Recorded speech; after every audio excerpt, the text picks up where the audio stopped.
Hello everyone. उम्मीद आप ठीक होंगे और पढ़ाई अच्छी चल रही होगी आपकी बेटा। तो पिछले लेक्चर में हमने अभिक्रिया की कोटि के ऊपर कुछ आंकिक प्रश्न देखे थे, कुछ न्यूमेरिकल्स देखे थे। आज बहुत इंपॉर्टेंट टॉपिक होने वाला है। आज के लेक्चर हम क्या क्या डिस्कस करने वाले हैं इसको देखते हैं बेटा। हम बात करेंगे हम बात करेंगे शून्य कोटि की अभिक्रिया के बारे में कि शून्य कोटि की अभिक्रिया क्या होती है। डिटेल में पढ़ेंगे शून्य कोटि की अभिक्रिया के बारे में, हर एक बात को शून्य कोटि की अभिक्रिया से रिलेटेड जो भी होगा उसको हम पढ़ने वाले हैं। और क्या देखेंगे बेटा, शून्य कोटि की अभिक्रिया के लिए जो समाकलित समीकरण है उसे देखेंगे। साथ में इसमें जो ग्राफ हम सीखने वाले हैं शून्य कोटि की अभिक्रिया के लिए वो बहुत खास है, तो ग्राफ भी हम देखेंगे बेटा। शून्य कोटि की अभिक्रिया के एग्जांपल्स देखेंगे कि शून्य कोटि की अभिक्रिया के उदाहरण क्या है, जो कि एग्जाम में बहुत पूछे जाते हैं कि शून्य कोटि की अभिक्रिया क्या है, उसका उदाहरण दो, या आपको एग्जांपल्स दे देगा और पूछेगा बताओ ये कौन सी कोटि की अभिक्रिया है, वो हम देखने वाले हैं। यहाँ पर हम अर्धायु काल की भी बात करेंगे, शून्य कोटि की अभिक्रिया का अर्धायु काल भी बात करेंगे और ग्राफ की भी बात करेंगे, है ना। ये सारी चीजें हम बात करने वाले हैं ग्राफ के बारे में। तो पूरी डिटेल में ये लेक्चर होगा शून्य कोटि की अभिक्रिया के लिए। तो बेटा आप ध्यान और कंसंट्रेशन बिल्कुल इस लेक्चर पर होना चाहिए क्योंकि इंपॉर्टेंट लेक्चर होने वाला है। तो चलिए कॉपी उठा लीजिए और सबसे पहले हेडिंग लगाइए शून्य कोटि की अभिक्रिया। अब देख सकते हो बेटा शून्य कोटि की अभिक्रिया क्या होती है। शून्य कोटि की अभिक्रिया, शून्य कोटि की अभिक्रिया में बोल सकता हूं ऐसी अभिक्रियाएं जिसमें अभिक्रिया का वेग अभिकारक की सांद्रता पर निर्भर नहीं करता हो। ऐसी रिएक्शन है जिसमें अभिक्रिया का वेग अभिकारकों की सांद्रता पर निर्भर नहीं करता हो, डिपेंड ना करे। ऐसी अभिक्रियाओं को हम क्या बोलते हैं, शून्य कोटि की अभिक्रिया। बात समझ में आई? मतलब जिसमें जो अभिक्रिया है, अभिक्रिया हो रही है, वो अभिक्रिया का जो वेग है वो अभिकारकों की सांद्रता पर निर्भर ना करे। आप अभिकारक की सांद्रता कितना ही घटाए कितना ही बढ़ाए, वेग पर कोई प्रभाव ना पड़े, ऐसी अभिक्रियाओं को हम क्या बोलते हैं, शून्य कोटि की अभिक्रिया। देख सकते हैं बेटा शून्य कोटि की अभिक्रिया से तात्पर्य है, शून्य कोटि की अभिक्रिया से तात्पर्य है कि अभिक्रिया का वेग अभिकारक की शून्य घात के समानुपाती होता है। अर्थात अभिक्रिया का वेग अभिकारक की सांद्रता पर निर्भर नहीं करता है, नहीं करता है। बात समझ में आ रही है?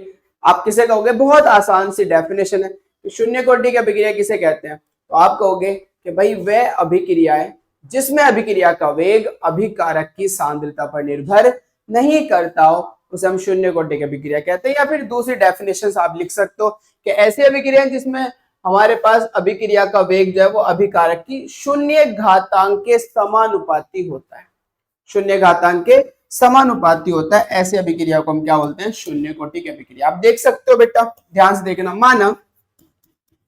माना निम्न अभिक्रिया शून्य कोटि की है,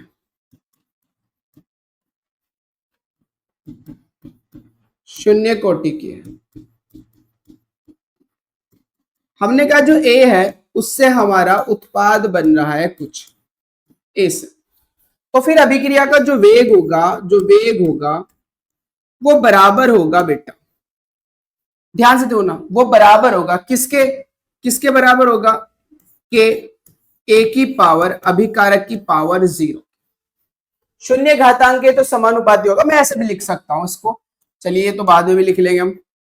ऐसे भी लिख सकता हूं कि जो हमारा वेग है अभिक्रिया का वेग वो अभिकारक की सांद्रता के शून्य घातांक के समानुपाती होगा। शून्य घात के कहो या फिर घातांक के कहो, उसके समानुपाती। अब देख सकते हो समानुपाती का साइन हटता है तो एक कांस्टेंट आता है। हम यहाँ पर कांस्टेंट क्या आने वाला है हमारा के, तो हमारे पास क्या होगा, वेग बराबर के ए की पावर 0, के ए की पावर 0। चूंकि ये वेग नियम है और जब हम वेग नियम लिखते हैं तो वेग नियम एक अवकलित समीकरण होती है। तो अवकलन फॉर्म में अगर मैं लिखूं तो वेग अगर मैं इस अभिक्रिया का लिखूं तो याद होगा आपको अभिकारक के लिए माइनस, और वेग क्या होता है, सांद्रता में परिवर्तन बटे परिवर्तन में लगा समय। तो मैं लिख सकता हूं minus D A upon D T बराबर के ए की पावर 0। लो भाई ये रहा आपके सामने शून्य कोटि की अभिक्रिया ऐसी अभिक्रिया है जिसमें अभिक्रिया का वेग शून्य घात अभिकारक की शून्य घात के समानुपाती होता है, शून्य कोटि की अभिक्रिया कहलाती है। या फिर दूसरा कॉन्सेप्ट के ऐसी अभिक्रिया है जिसमें अभिक्रिया का वेग अभिकारक की सांद्रता पर निर्भर नहीं करता। कैसे निर्भर नहीं करेगा इसको भी समझ लेते हैं बेटा, कैसे निर्भर नहीं करेगा। यहां पर आओ, वेग समझते हैं अच्छे से। वेग बराबर होगा के, मैंने यहां पर मान लीजिए a की पावर 0, समझो बात, मैंने अभिकारक की सांद्रता को 5 लीटर पर मोल ले लिया, सॉरी मोल प्रति लीटर उल्टा लिख दिया, 5 मोल प्रति लीटर ले लिया बेटा। कितना ले लिया? 5 मोल प्रति लीटर। ध्यान से देखो, तब वेग कितना आएगा? वेग बराबर आएगा के 5 की पावर 0, और किसी भी मात्रा पर जो शून्य घातांक का मान होता है वो 1 होता है, तो 5 की पावर 0 मतलब किसी की भी पावर 0 कर दो, उसकी वैल्यू कितनी होती है बेटा? 1 होती है। मैंने पहले भी बताया था आपको। तो 5 की पावर 0 का मतलब 1, तो इसकी जगह मैं 1 रखूंगा तो वेग मेरे पास कितना आएगा बेटा? k गुना 1 मतलब k के बराबर, k के बराबर। पहली बात। दूसरी बात, अब की मैंने क्या करा? सांद्रता को 100 गुना कर दिया, मतलब 100 कर दिया। आपके सांद्रता कितनी ले ली बेटा? 100, बढ़ा दी ना मोल प्रति लीटर। तब देखते हैं वेग क्या आएगा। वेग बराबर आएगा के 100 की पावर 0, 100 की पावर, अरे पावर 0 तो किसी की कर दो, उसका मान तो एक ही आने वाला है भाई। तो 100 की पावर 0 का मान भी कितना आएगा? 1 ही आएगा। तो अगर मैं इसकी जगह भी 1 ही रखूं तो वेग बराबर होगा k गुना 1 मतलब k के बराबर, k गुना 1 मतलब k के बराबर। दिख रहा है? तो आप सांद्रता को कितनी बढ़ाओ, सांद्रता को कितनी घटाओ, वेग पर कोई प्रभाव नहीं पड़ रहा। देख सकते हो बेटा, वेग पर कोई प्रभाव नहीं पड़ रहा। जब हमने सांद्रता को 5 लिया तब भी वेग इतना ही आया, k के बराबर ही। जब हमने सांद्रता को 100 लिया तब भी वेग किसके बराबर आया? k के बराबर ही आया। तो एक बात ये भी ध्यान रखनी है कि शून्य कोटि की अभिक्रिया का जो वेग है ना, शून्य कोटि की अभिक्रिया का वेग वो वेग स्थिरांक के बराबर होता है। ये भी बात याद रखनी है आपको। शून्य कोटि की अभिक्रिया का जो वेग है वो किसके बराबर हुआ करता है? वेग स्थिरांक के बराबर हुआ करता है। इसलिए जो मात्रक बेटा वेग स्थिरांक का आता है वही मात्रक वेग का होता है, या मैं कहूं जो मात्रक वेग का होता है वही मात्रक वेग स्थिरांक का होता है। और वेग का मात्रक क्या था? Mole litre inverse second inverse. इसलिए वेग स्थिरांक का मात्रक भी क्या होगा शून्य कोटि की अभिक्रिया के लिए? Mole litre inverse second inverse. तो आपको ये बात समझ में आ गई होगी बहुत अच्छे से। अच्छा, अब यहां पर हम ग्राफ ले लेते हैं। ग्राफ, तो यहां पर आप हेडिंग डाल लेना बेटा, शून्य कोटि की अभिक्रिया के लिए, शून्य कोटि की अभिक्रिया के लिए, अभिक्रिया के लिए वेग तथा सांद्रता के बीच ग्राफ, वेग तथा सांद्रता के बीच ग्राफ।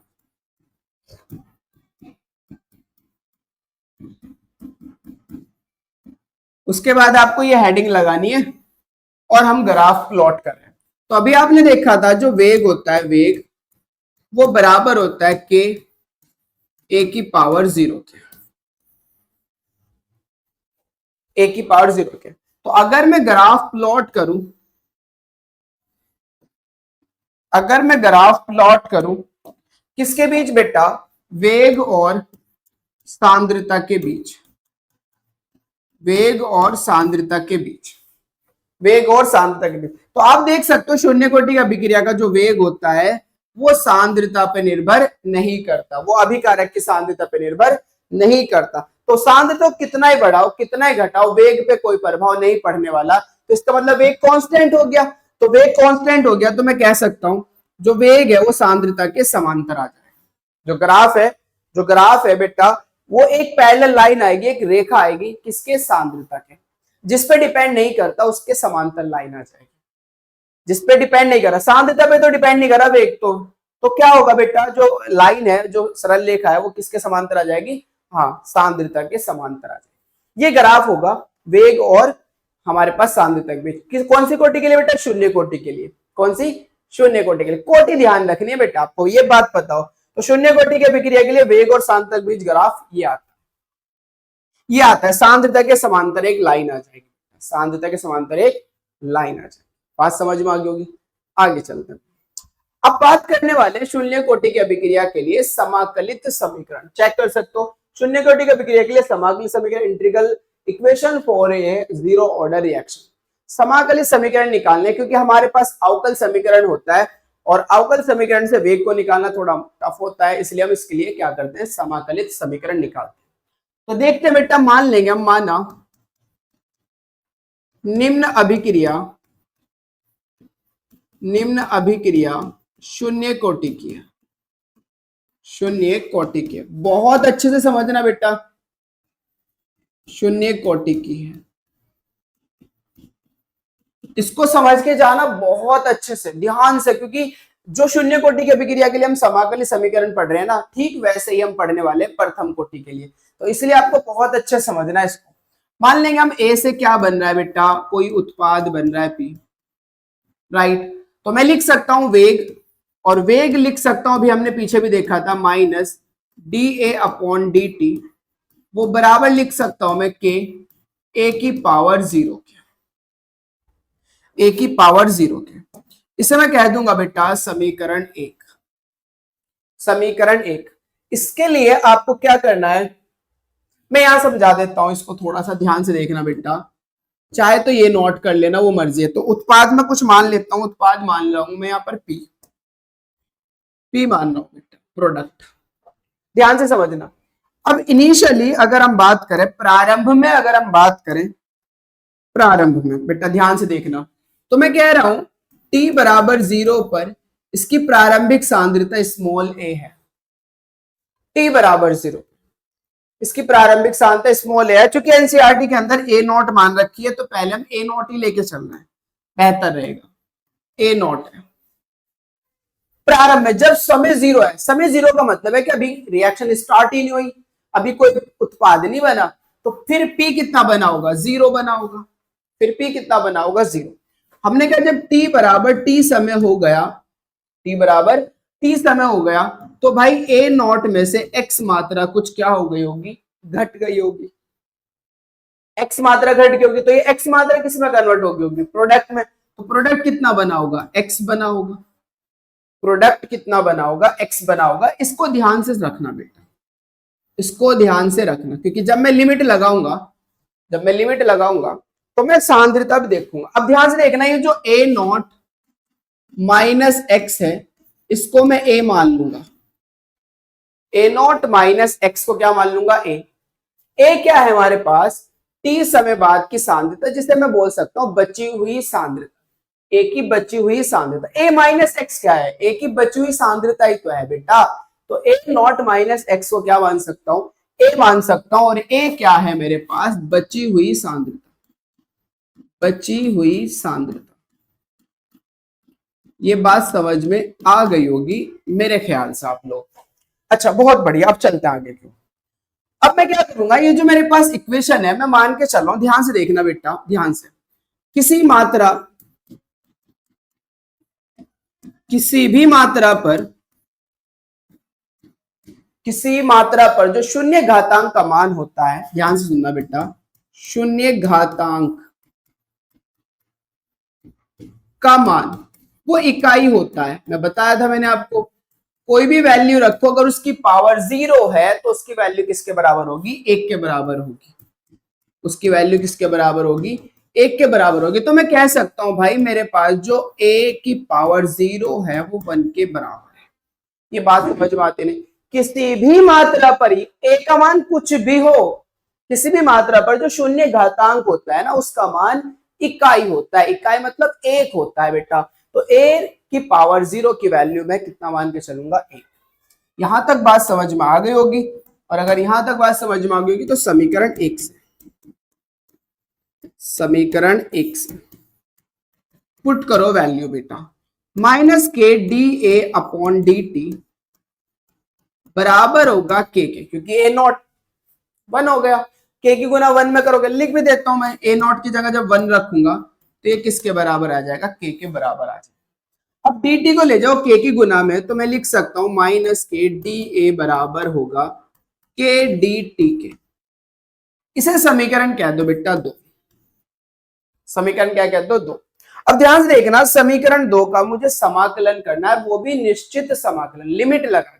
देखो आप लिमिट लगा के भी समाकलन कर सकते हो और नॉर्मल भी समाकलन कर सकते हो, बस नॉर्मल में भी यही कंडीशन लगानी और लिमिट में भी यही कंडीशन लगानी, इसलिए मैं डायरेक्ट लिमिट ही लगा रहा हूं। तो अब मैं क्या कह रहा हूं बेटा, समीकरण 2 का दोनों ओर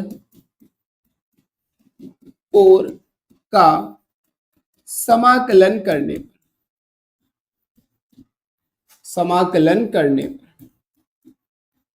चलिए भाई दोनों ओर का समाकलन करते हैं, तो मैं यहां समाकलन साइन लगा देता हूं।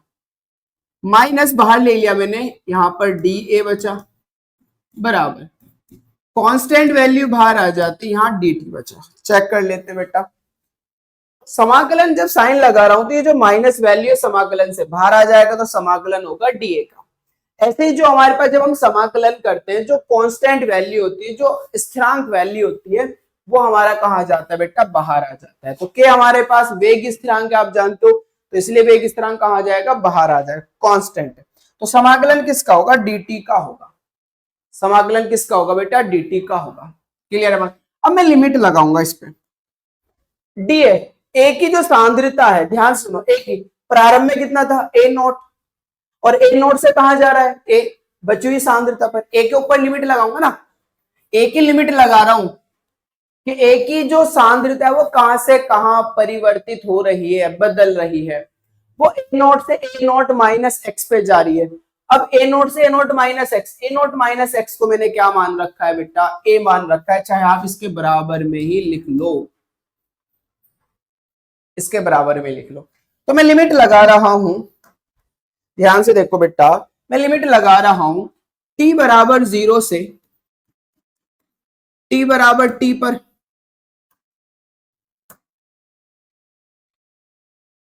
t बराबर t पर, ये ले लेते हैं, t बराबर t पर, t बराबर 0 से t बराबर t पर। यहां सॉरी यहां तो सांद्रता है, हमने गलत लिमिट लगा दी। यहां पर लिमिट लगेगी बेटा ए नॉट से ए पर, क्योंकि प्रारंभिक सांद्रता ए नॉट है, ए नॉट से कहां जा रहे हैं, हम ए तक जा रहे हैं। ऐसे ही समय हमारे पास, समय देखो बेटा, समय कहां से कहां जा रहा है, t बराबर 0 से समय कहां जा रहा है, t बराबर t पर जा रहा है। ये बात आपको शायद समझ में आ गई होगी अच्छे से। ए की जो सांद्रता है वो बदल रही है ए नॉट से ए तक, ऐसे जो समय बदल रहा है वो t0 से t तक बदल रहा है बेटा, दिखाया मैंने रिएक्शन में आपको पीछे, आप देख सकते हो। क्लियर है बात। अब मैं समाकलन करूंगा, तो आपको पता होना चाहिए, अगर मैं dx का समाकलन करता हूं तो dx का समाकलन x के बराबर होता है। अगर dx का समाकलन करें तो किसके बराबर होगा, x के। तो ऐसे अगर मैं dA का समाकलन करूं तो a के बराबर ही तो आएगा, ऐसे dt का समाकलन करूंगा तो dt के बराबर आएगा। तो एक सामान्य, एक जर्नल है वैल्यू, dx का समाकलन x के बराबर अगर होता है तो dA का a के बराबर होगा, dt का t के बराबर होगा। तो ध्यान रखना बेटा, माइनस इसका समाकलन हुआ a के बराबर। लिमिट कहां से कहां तक है बेटा, लिमिट है a नॉट से a तक, बराबर k तो बाहर है हमारे पास, t का dt का समाकलन कितना होगा, t होगा। लिमिट कहां से कहां तक है, 0 से t तक है, 0 से t तक है। ये बात बेटा आपको अच्छे से क्लियर हो गई या नहीं, जल्दी बताओ। बहुत बढ़िया। अब मैं लिमिट भर रहा हूं, जब मैं लिमिट भरता हूं तो ऊपर वाली लिमिट माइनस नीचे वाली लिमिट, तो ऊपर वाली लिमिट भरो बेटा, ऊपर वाली लिमिट कितना होगा, a की जगह a आ जाएगा, माइनस नीचे वाली लिमिट क्या होगा, a नॉट। तो a minus a not, upper limit minus lower limit, ऊपर वाली माइनस नीचे वाली, तो ऊपर वाली a की जगह a आ गया, माइनस a की जगह अब क्या आएगा, a नॉट आएगा। यहां पर भी ऐसे भरो बेटा, ऊपर वाली लिमिट t की जगह t रखोगे, माइनस नीचे वाली लिमिट 0, तो t माइनस 0 कितना आएगा, minus a minus a not बराबर kt हो जाएगा भाई ये तो, क्योंकि t माइनस 0 t निकल के आएगा और t की गुना जब k में करोगे तो kt हो जाएगा। ये माइनस इधर ले जाओ जरा, तो यहां मुझे मिलेगा a माइनस a नॉट बराबर kt के बेटा, सॉरी माइनस kt के, ये माइनस इधर ले गया मैं, ये माइनस इधर ले गया तो माइनस के टी। तो अब मुझे बताओ बेटा ए बराबर किसके आया। चलो ये वैल्यू में आगे लिख लेता हूं। तो ए बराबर बताओ किसके आया। ए बराबर ए नॉट को मैं इधर लेके जाऊंगा तो ये ए नॉट प्लस का हो जाएगा नहीं, जल्दी बताओ। तो मैं कह सकता हूं बेटा हमारा जो ए है वो किसके बराबर आएगा, ए नॉट माइनस के टी के। समीकरण इस हमने कह दी थी ए नॉट माइनस के टी के। अब सुनो भाई, अब यही सुनने वाली बात है। मैं अगर इसको कहूं y और इसको कहूं बेटा c और इसको कहूं माइनस एम एक्स, तो y बराबर c माइनस एम एक्स क्या है ये, y बराबर c माइनस एम एक्स, ये एक सरल रेखा का समीकरण है। सरल रेखा का समीकरण सरल रेखा का समीकरण अगर मैं कहूं तो ये डिपेंड करता है, बहुत प्रकार का होता है। y बराबर c plus m x, y बराबर c माइनस एम एक्स, ठीक है, y बराबर एम एक्स। तो अलग अलग तरह के हमारे पास सरल रेखा की समीकरण आती है।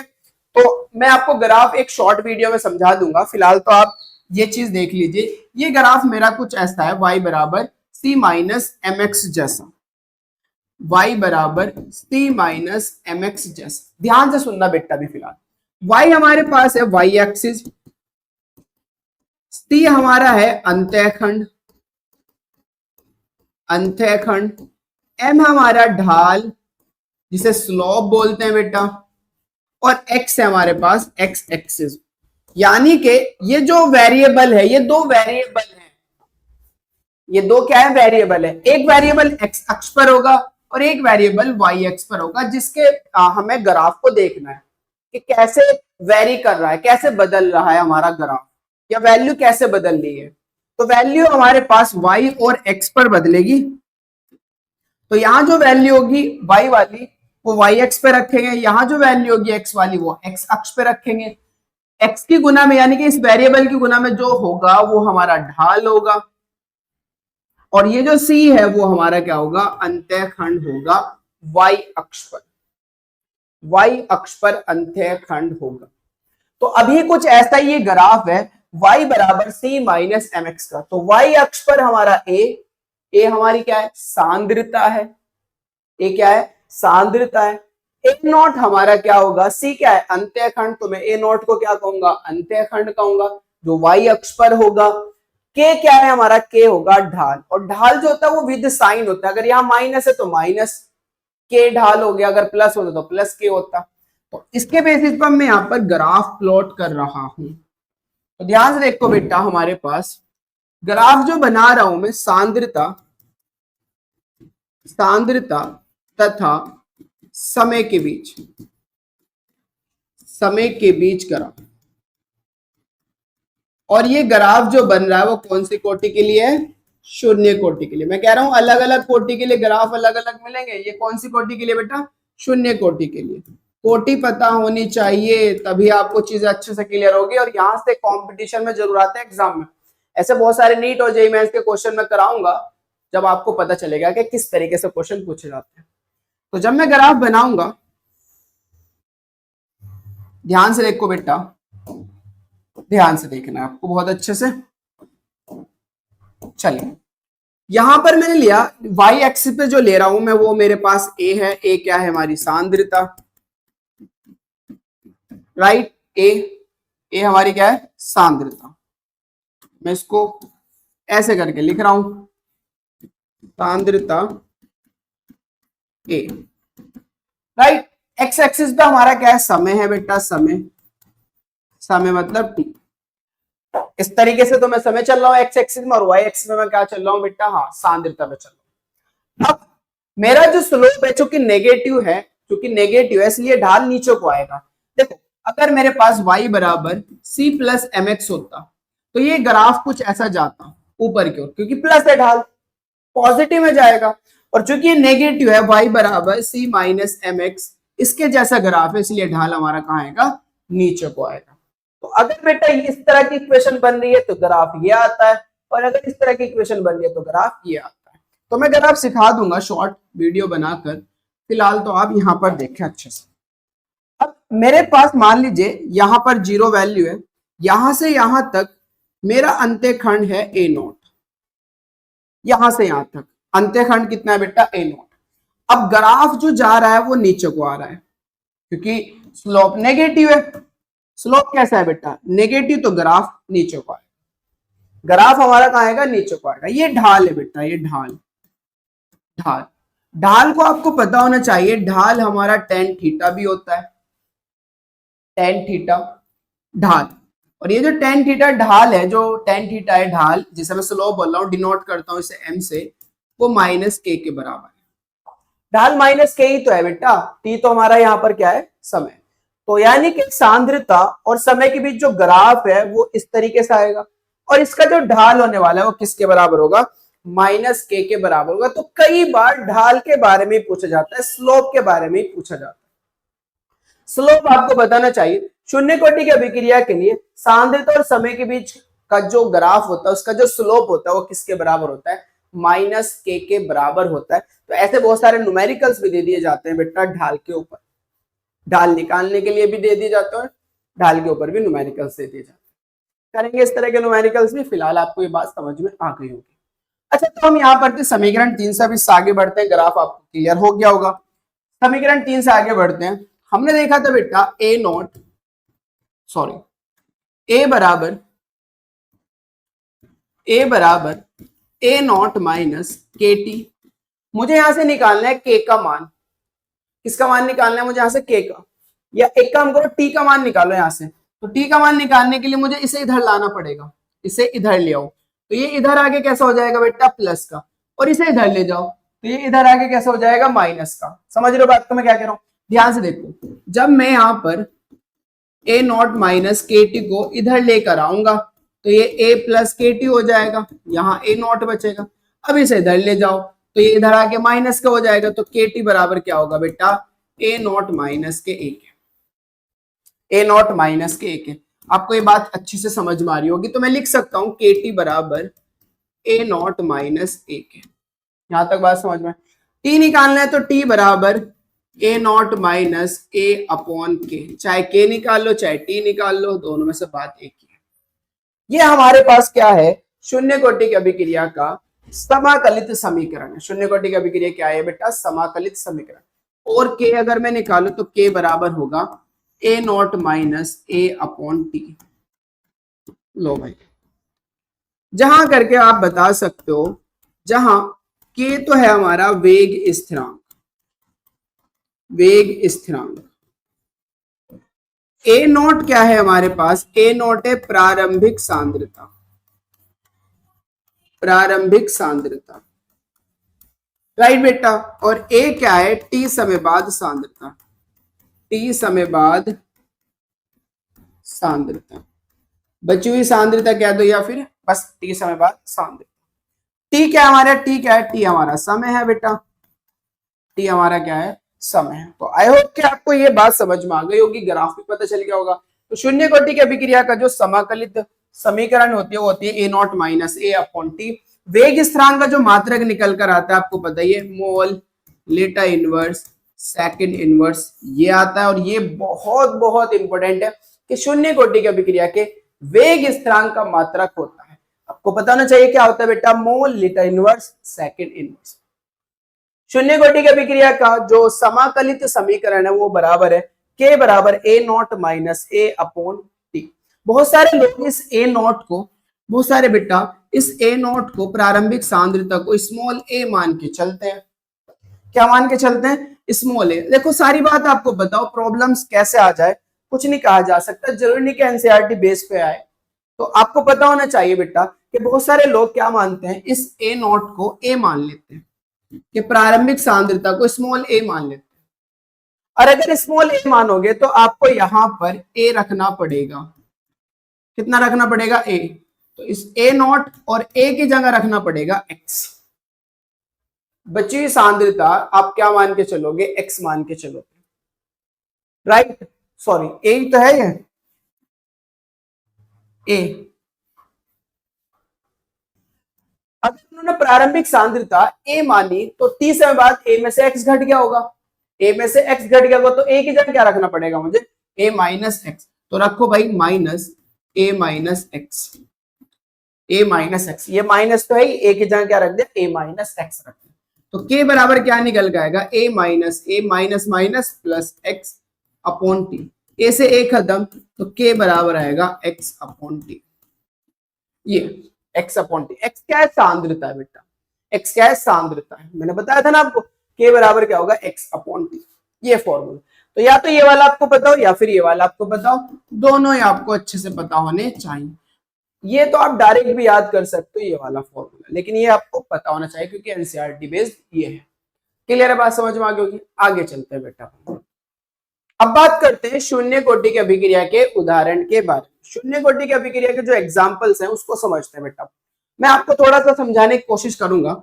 मेरे पास थी हाइड्रोजन गैस और मैंने जब इसकी क्लोरीन गैस से क्रिया कराई, क्लोरीन गैस से क्रिया कराई, तो भाई कोई रिएक्शन नहीं हुई। इसको समझना बेटा अच्छे से, कोई रिएक्शन नहीं। जब मैंने हाइड्रोजन की क्लोरीन से क्रिया कराई तब कोई रिएक्शन नहीं हुई। बात समझ में आई इतनी बेटा, बहुत बढ़िया। मैंने क्या करा, इसकी सांद्रता बढ़ा दी। मैंने पहले इसकी 1 मोल ली थी, फिर मैंने इसकी 2 मोल ले लिया और इसके बेटा 4 मोल ले लिए। मैंने सांद्रता बढ़ाई कि चलो मात्रा बढ़ा लेते हैं, देखते हैं मात्रा बढ़ाने से क्या रिएक्शन होती है नहीं होती है। तो जैसे मात्रा बढ़ाई, मात्रा बढ़ाने के बाद भी कोई अभिक्रिया नहीं हुई, कोई रिएक्शन नहीं करी इन्होंने। बात समझ में आ रही है, बहुत अच्छा। फिर मैंने क्या करा, इसके 4 मोल कर दिए, फिर मात्रा बढ़ा दी, इसके 8 मोल कर दिए, फिर मैंने मात्रा बढ़ा दी। इनकी कंटिन्यू सांद्रता बढ़ाता जा रहा हूं। सांद्रता बढ़ने के बाद भी वेग पर कोई प्रभाव नहीं पड़ रहा, अभिक्रिया हो ही नहीं रही, अभिक्रिया हो ही नहीं रही बेटा, कोई रिएक्शन नहीं हुई। लेकिन जैसे ही मैंने क्या करा, जैसे ही मैंने बेटा क्या करा, ध्यान समझो, जैसे ही मैंने जो भी मात्रा हमने ली थी, इसकी 1 मोल और इसके 2 मोल, सपोज दैट, मान लीजिए ऐसे, तो जैसे मैंने इसके ऊपर सूर्य का प्रकाश डाला, सूर्य का प्रकाश, तो जैसे सूर्य का प्रकाश डाला तो रिएक्शन होने शुरू हो गई। और रिएक्शन होने के बाद इन्होंने क्या बनाया, HCl बनाया। क्या बनाया बेटा, HCl गैस बनाई। तो अब मुझे बताओ, जो अभिक्रिया है वो H2 और Cl2 की सांद्रता पे निर्भर करा के, जो अभिक्रिया हुई यहां पर, जो अभिक्रिया को कराया गया, जो अभिक्रिया ने रिएक्शन करी, H2 और Cl2 ने जो रिएक्शन करी, वो इनकी मात्रा पे डिपेंड करी क्या, नहीं करी ना बेटा। जब मैं सांद्रता बढ़ा रहा था तो कोई भी रिएक्शन नहीं हो रही थी, लेकिन जैसे मैंने सूर्य का प्रकाश डाला तो रिएक्शन हो गई। इसका मतलब जो अभिक्रिया का वेग है वो किस पे डिपेंड कर रहा है, सूर्य के प्रकाश पे डिपेंड कर रहा है, ना कि इनकी सांद्रता पर। तो बेटा आपको पता होना चाहिए, सूर्य का प्रकाश जैसे जैसे बढ़ाऊंगा, यानी कि बढ़ाने का मतलब इंटेंसिटी, तीव्रता, सूर्य का प्रकाश की तीव्रता, जैसे सूर्य के प्रकाश की तीव्रता बढ़ाएंगे, रिएक्शन की रिएक्टिविटी बढ़ जाएगी, वेग बढ़ जाएगा, जल्दी से होने लग जाएगी रिएक्शन। समझ पा रहे हो? हाँ, इनकी सांद्रता बढ़ाने से अभिक्रिया कोई बदलाव नहीं आएगा, वेग में कोई बदलाव नहीं आएगा। इसका मतलब जो अभिक्रिया का वेग है वो ना तो डिपेंड कर रहा है H2 की सांद्रता पर, और जिसकी सांद्रता पर डिपेंड नहीं करेगा उसकी पावर 0 होगी, और ना ही अभिक्रिया का वेग डिपेंड कर रहा है बेटा Cl2 की सांद्रता पर। तो जो अभिक्रिया का वेग है ना तो H2 की सांद्रता पर निर्भर कर रहा है, ना Cl2 की सांद्रता पर निर्भर कर रहा है। कितनी सांद्रता बढ़ाओ, कितनी घटाओ, अभिक्रिया का वेग इनकी सांद्रता पर निर्भर नहीं करेगा, सिर्फ और सिर्फ अभिक्रिया का वेग डिपेंड करेगा सूर्य के प्रकाश पर। प्रकाश डालोगे रिएक्शन होगी, प्रकाश नहीं डालोगे रिएक्शन नहीं होगी। तो अब दिमाग में डाल लेना, जितनी भी सूर्य के प्रकाश की उपस्थिति में अभिक्रियाएं होती हैं, सबकी सब जीरो ऑर्डर रिएक्शन है, सबकी सब जीरो ऑर्डर रिएक्शन है। या मैं कहूं जितनी भी मैक्सिमम अभिक्रियाएं जो उत्प्रेरक की उपस्थिति में होती हैं, खासकर ठोस उत्प्रेरक ठोस उत्प्रेरक की उपस्थिति में होती है, वो भी जीरो ऑर्डर रिएक्शन होती है, वो भी जीरो ऑर्डर रिएक्शन होती है। तो शून्य कोटि की अभिक्रिया को पहचानना आसान है। अगर सूर्य के प्रकाश की उपस्थिति में अभिक्रिया हो रही है तो भी जीरो ऑर्डर रिएक्शन, या फिर मैं कहूं अगर किसी ठोस उत्प्रेरक जैसे प्लेटिनम, निकिल, गोल्ड, इनकी उपस्थिति में अभिक्रिया हो रही है तो वो भी क्या होगा बेटा, शून्य कोटि की अभिक्रिया होगी। चेक कर सकते हो, हाइड्रोजन तथा क्लोरीन से हाइड्रोजन क्लोराइड गैस का सूर्य के प्रकाश की उपस्थिति में बनना शून्य कोटि की अभिक्रिया है। H2 प्लस Cl2 सूर्य का प्रकाश 2HCl गैस बना, और ये कौन सी कोटि है, शून्य कोटि की अभिक्रिया। क्यों? क्योंकि वेग जो है वो ना तो H2 की सांद्रता पर निर्भर कर रहा है ना ही Cl2 की, तो इसकी पावर भी जीरो, इसकी पावर भी जीरो, मतलब इसकी भी कोटि जीरो, इसकी भी कोटि जीरो। दूसरा एग्जाम्पल, अमोनिया का Pt उत्प्रेरक की उपस्थिति में विघटित होना। अमोनिया है बेटा, अमोनिया, इसको डिकम्पोज करो, और जब ये डिकम्पोज होगी बेटा Pt उत्प्रेरक की उपस्थिति में, राइट, तो ये नाइट्रोजन और हाइड्रोजन गैस बनाएगी। तो इसका डिकम्पोज होना भी क्या होगा, शून्य कोटि की अभिक्रिया। आप बस Pt देख लो, ठोस उत्प्रेरक देख लो और कह दो भाई शून्य कोटि की अभिक्रिया, बात खत्म। क्लियर। उसने कहा बताइए अभिक्रिया कौन सी कोटि की है, तो आप क्या देख लोगे यार, उत्प्रेरक की उपस्थिति में Pt, यानी कि कहीं ना कहीं Pt अगर है तो रिएक्शन होगी, Pt अगर नहीं है तो रिएक्शन नहीं होगी। मैटर कर रहा है Pt पर, ना कि नाइट्रोजन की सांद्रता, सॉरी NH3 की सांद्रता। तो अभिक्रिया का वेग, अभिक्रिया का वेग केवल और केवल डिपेंड करेगा Pt उत्प्रेरक पर, अभिक्रिया का वेग NH3 की सांद्रता पर डिपेंड नहीं करेगा। चूंकि इनकी सांद्रता पर डिपेंड नहीं कर रहा, तो मैं लिख सकता हूं जो वेग है, मैं लिख सकता हूं बेटा वो बराबर होगा K NH3 की पावर जीरो, क्योंकि NH3 की सांद्रता पर निर्भर ही नहीं कर रहा, इसलिए NH3 की पावर क्या आएगी, जीरो। पावर जीरो का मतलब कि इसकी कोटि क्या होने वाली है, जीरो होने वाली है, शून्य कोटि की। क्लियर है बात, आगे चलते हैं। एग्जाम्पल थर्ड, तीसरा देखो बेटा, हाइड्रोजन आयोडाइड का स्वर्ण उत्प्रेरक की उपस्थिति में विघटित होना शून्य कोटि की अभिक्रिया। मेरे पास जो हाइड्रोजन आयोडाइड है HI, इसका विघटित होना स्वर्ण यानी कि Au की उपस्थिति में, और जब ये विघटित होगा, डिकम्पोज होगा, तो हाइड्रोजन और आयोडीन में डिकम्पोज होगा। भाई दो ही तो चीजें, एक हाइड्रोजन और एक आयोडीन। अच्छा, तो जो अभिक्रिया का वेग होगा, जो वेग होगा ना HI की सांद्रता पे डिपेंड नहीं करेगा, वो तो गोल्ड पे डिपेंड करेगा, इसलिए इसकी पावर क्या आएगी, जीरो, इसलिए इसकी पावर जीरो हो जाएगी। क्लियर है बात बेटा, आगे चलो। अब बात करते हैं बेटा अर्ध आयु काल की, हाफ लाइफ की। क्या होता है अर्धायु काल, तो सिंपल सी बात है, अगर मेरे पास कोई रिएक्शन हो रही है और उत्पाद बन रहा है, तो T बराबर अगर जीरो है और इसकी प्रारंभिक सांद्रता स्मॉल a है और इसकी जीरो है, तो जब A का आधी मात्रा P में कन्वर्ट हो जाएगी, A की आधी मात्रा जब P में कन्वर्ट हो जाएगी, तो उस समय जो टाइम होगा, जो भी टाइम होगा, उसी को हम उसका क्या कहने वाले हैं, अर्ध आयु काल। अर्ध आयु काल क्या होता है अर्ध आयु काल बेटा, वो समय जिसमें किसी अभिकारक की सांद्रता प्रारंभिक सांद्रता की आधी रह जाती है, मतलब इसकी आधी मात्रा कन्वर्ट हो गई पी में, तो आधी तो रह गई होगी ना, आधी मात्रा तो बेटा कन्वर्ट हुई पी में। तो वो समय जिसमें किसी अभिकारक की सांद्रता प्रारंभिक सांद्रता की आधी रह जाती है, उसी समय को उसका क्या कहा जाता है, अर्ध आयु काल कहा जाता है। इसे डिनोट करेंगे टी हाफ से। किससे डिनोट करते हैं बेटा, टी हाफ से। अब मैं इसको समझा देता हूं कि मैं कहना क्या चाह रहा हूं। मान लीजिए मेरे पास ए से पी बन रहा है और टी बराबर जीरो है, इसकी प्रारंभिक सांद्रता ए नॉट है और इसकी जीरो है। तो अगर यहां पर अर्धायु काल हुआ, टी हाफ हुआ, मतलब टी बराबर टी हाफ, तो मैं कह सकता हूं अगर टी टी हाफ है, अर्धायु काल है, तो इसका मतलब इसकी जो सांद्रता है ना, वो प्रारंभिक सांद्रता की आधी रह गई होगी। प्रारंभिक सांद्रता कितनी थी, ए नॉट, तो आधी कितनी होगी बेटा, ए नॉट बाई टू। ये कितना बना होगा, ए नॉट बाई टू। भाई जितनी वो बच गई, सॉरी जितना यो ए पी में कन्वर्ट हुआ, कितना मात्रा कन्वर्ट हुआ, आधी मात्रा है तो कन्वर्ट हुई, और आधी मात्रा ए नॉट की कितनी होगी, ए नॉट बाई टू होगी। तो आप समझदार हो काफी। अर्धायु काल क्या है बेटा, इसको समझो, वह समय जिसमें किसी अभिकारक की सांद्रता प्रारंभिक सांद्रता की आधी रह जाती है, अर्धायु काल कहलाता है। इसे टी हाफ से प्रदर्शित करते हैं। इससे बेटा टी हाफ से। अब इसका एक फॉर्मूला है, उसको आपको याद रखना है। अर्ध आयु काल, अर्धायु काल जो टी हाफ है वो समानुपाती होगा प्रारंभिक सांद्रता के। प्रारंभिक सांद्रता अगर मैं ए नॉट लूं तो ए नॉट की पावर 1 माइनस एन। ये फॉर्मूला आपको याद होना चाहिए। बहुत सारे बच्चे या बहुत सारे आपको एग्जाम में मिलेगा, टी हाफ समानुपाती ए की पावर 1 माइनस एन, ये वाला, क्योंकि प्रारंभिक सांद्रता को हम स्मॉल ए से भी प्रदर्शित कर रहे हैं। तो जहां मैं ए नॉट बोल रहा हूं वहां स्मॉल ए भी आ सकता है। तो दोनों चीजें आपको लेके चलनी पड़ेगी बेटा। क्योंकि दोनों को बार बार नहीं बता सकता ना मैं। अच्छा, जहां जहां जो हमारा टी हाफ है वो है अर्ध आयु का, अर्ध आयु का। बहुत बढ़िया। ए नोट जो है वो है हमारे पास प्रारंभिक सांद्रता, प्रारंभिक सांद्रता। अच्छा, और जो बेटा एन है वो है अभिक्रिया की कोटि, अभिक्रिया की कोटि, अभिक्रिया की कोटि। ये बात आपको पता हो बस।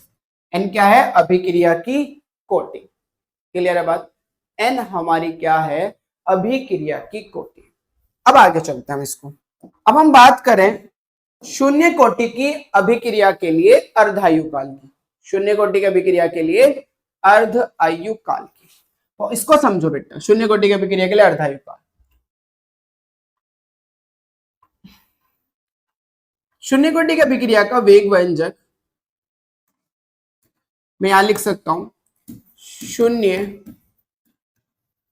कोटि की अभिक्रिया,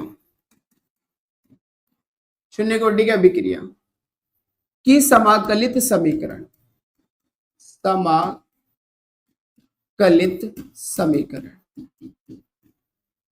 चेक करो बेटा क्या निकल कर आया था हमारे पास। जो समय था, समय की बात चल रही है तो समय लिख रहा हूं, समय था टी बराबर a naught minus a upon के।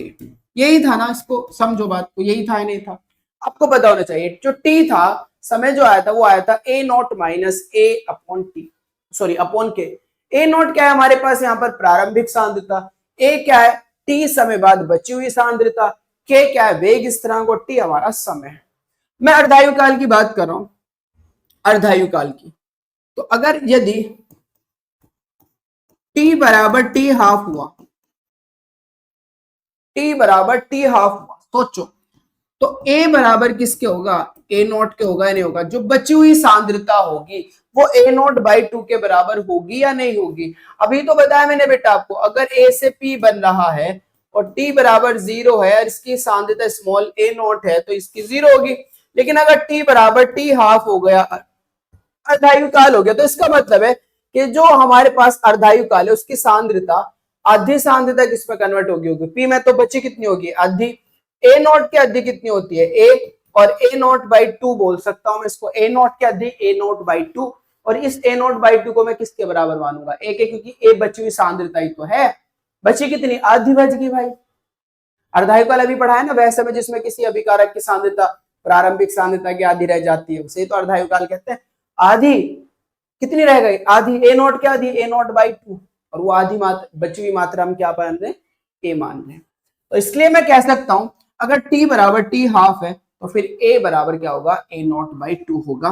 तो टी हाफ बराबर a naught minus a naught by two upon k. देखो बेटा अच्छे से, इसको मैं रफ कर रहा हूं, इसको देखो बेटा, 2 की गुना करो इसमें तो टी हाफ बराबर 2 की गुना करो इसमें 2 a naught minus a naught upon k, 2 a naught minus a naught upon k. बताओ 2 ए नॉट में से ए नॉट गया तो क्या ए नॉट ही बचेगा या नहीं बचेगा? अच्छा सॉरी, 2 के आएगा अपॉन में, अपॉन में 2 क्या आएगा? क्योंकि 2 एलसीएम आया ना बेटा, मैं यहां पर दिखा रहा हूं, एक स्टेप यहां बढ़ा रहा हूं। A naught 2 a naught minus a naught upon 2, 2 की गुना ए नॉट में करोगे तो 2 a naught minus a naught upon 2, और अपॉन में के भी है तो 2 के हो जाएगा ना बेटा। तो 2 a naught minus a naught upon 2 k, तो फिर यहां पर क्या बचेगा? 2 ए नॉट में से ए नॉट गया तो ए नॉट अपॉन 2 के हाफ, टी हाफ बराबर ए नॉट अपॉन 2 के। बोलो भाई समझ में आ रही है बात या नहीं? इतनी बहुत बढ़िया, ये बात तो आपको पता चल गई होगी, कैलकुलेशन बहुत मुश्किल नहीं है। अब यहां देखो जरा, यहां देखो, यहां देखो, ये 2k क्या है? स्थिरांक ही तो है। 2k क्या है बेटा? कांस्टेंट वैल्यू है। तो मैं इसे लिख सकता हूं टी हाफ समानुपाती होगा ए नॉट के। ए नॉट क्या है? प्रारंभिक सांद्रता। ए नॉट क्या है, प्रारंभिक सांद्रता। तो मैं बोल सकता हूं अतः शून्य कोटि की अभिक्रिया का, शून्य कोटि की अभिक्रिया का अर्ध आयु काल प्रारंभिक सांद्रता के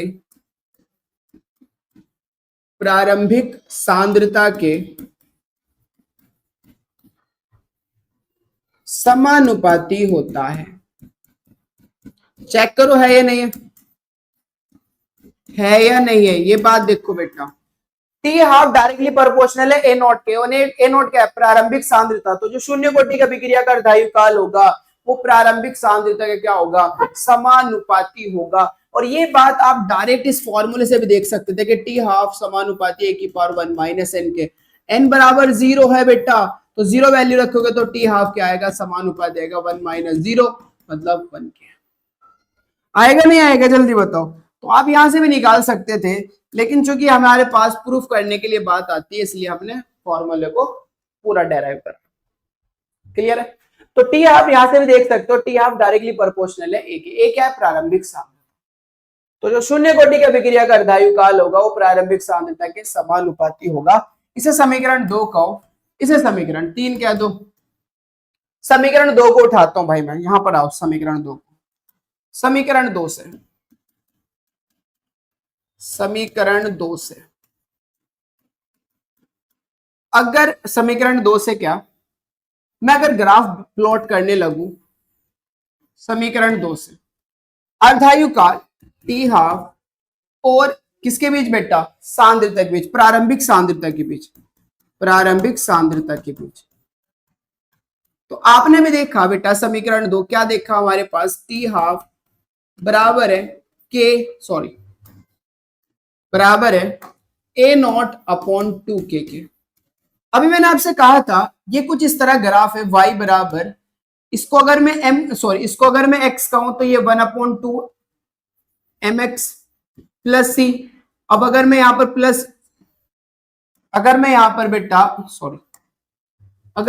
बेटा प्लस 0 ले लू, प्लस 0, तो y बराबर mx प्लस सी कितना है, 0, अंत्यखंड 0 है, यानी कि ग्राफ हमारा कहां से जाएगा, मूल बिंदु से जाएगा, यहां से जाएगा बेटा ग्राफ।